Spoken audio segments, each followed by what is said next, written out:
ini kita akan membahas tentang teks narasi. Tapi sebelumnya, kalian tahu nggak sih teks narasi itu apa? Kita bahas sama-sama. Sebelumnya, apa saja sih yang akan kita bahas di dalam teks narasi? Yang pertama, ada pengertian. Yang kedua, ada ciri-ciri. Yang ketiga, ada jenis teks narasi. Yang keempat, ada struktur teks narasi. Yang kelima, ada tujuan teks narasi.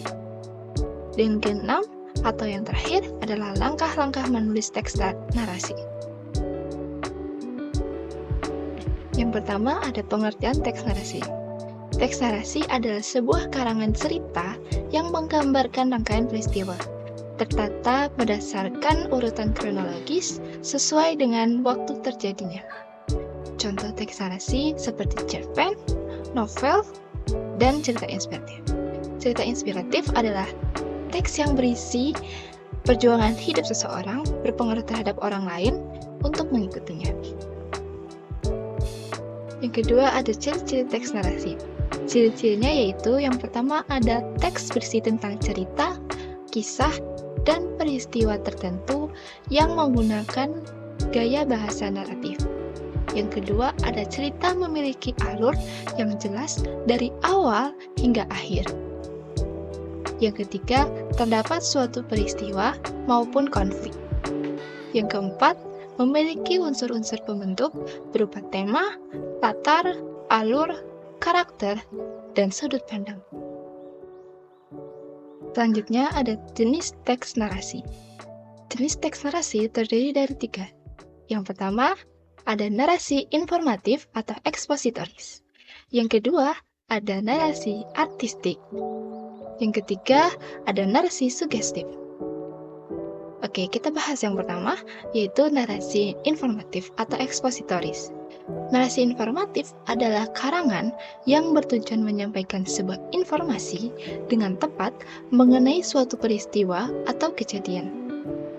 Yang kedua, yaitu narasi artistik, adalah sebuah karangan yang menceritakan suatu kisah atau peristiwa yang bertujuan memberikan pengalaman estetis kepada pembaca. Ceritanya berupa fiksi atau non-fiksi dengan bahasa figuratif atau kiasan.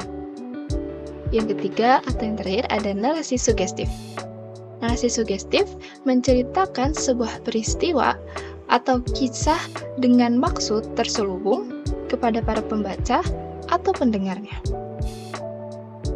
Kemudian ada struktur teks narasi. Struktur teks narasi terdiri dari 1. Orientasi, yaitu penulis menjabarkan waktu, tempat, tokoh, serta watak dari setiap tokohnya dan apa yang sedang terjadi. Yang kedua, ada komplikasi. Penulis menceritakan kejadian penting, sebab, dan pemicu yang menimbulkan konflik antar tokoh yang menimbulkan peristiwa lain sebagai akibat dari konflik sebelumnya, hingga mencapai puncaknya. Yang ketiga ada resolusi, yaitu bagian resolusi ini konflik dapat menurun dan dapat diselesaikan. Yang keempat ada reorientasi atau penutup dari teks yang berisi pesan moral. Tapi bagian ini tidak wajib ada dalam sebuah teks narasi. Selanjutnya ada tujuan teks narasi. Tujuan teks narasi terdiri dari 1. Memberikan informasi untuk menambah pengetahuan. Yang kedua, memberikan wawasan kepada para pembaca. Yang ketiga, memberikan hiburan. Yang keempat, memberikan pengalaman estetis kepada para pembaca. Selanjutnya ada langkah-langkah menulis teks narasi. Langkah-langkah menulis teks narasi terdiri dari 1. Cari dan tentukan tema dan amanat terlebih dahulu. Yang kedua, tentukan sasaran pembacanya. Yang ketiga, buat rancangan mengenai peristiwa utama dalam bentuk alur sesuai skema yang ingin disampaikan. Yang keempat, rangkai urutan peristiwa utama menjadi beberapa bagian seperti pembukaan, perkembangan, dan akhir cerita. Yang kelima, buat rincian dan penjelasan mengenai kejadian-kejadian utama secara mendetail untuk dijadikan sebagai pendukung cerita.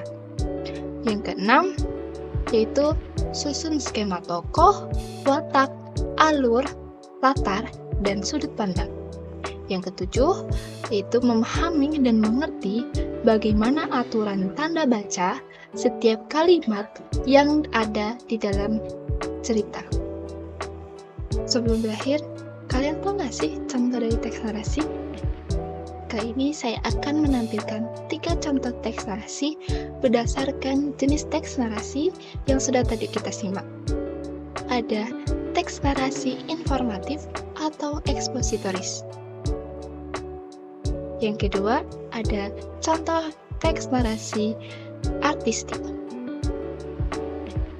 Yang ketiga, ada contoh narasi sugestif.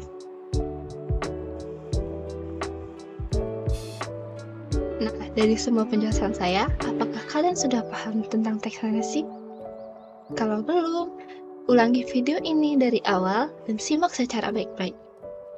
Terima kasih sudah menyaksikan. Mohon maaf bila ada kesalahan. Wassalamualaikum warahmatullahi wabarakatuh.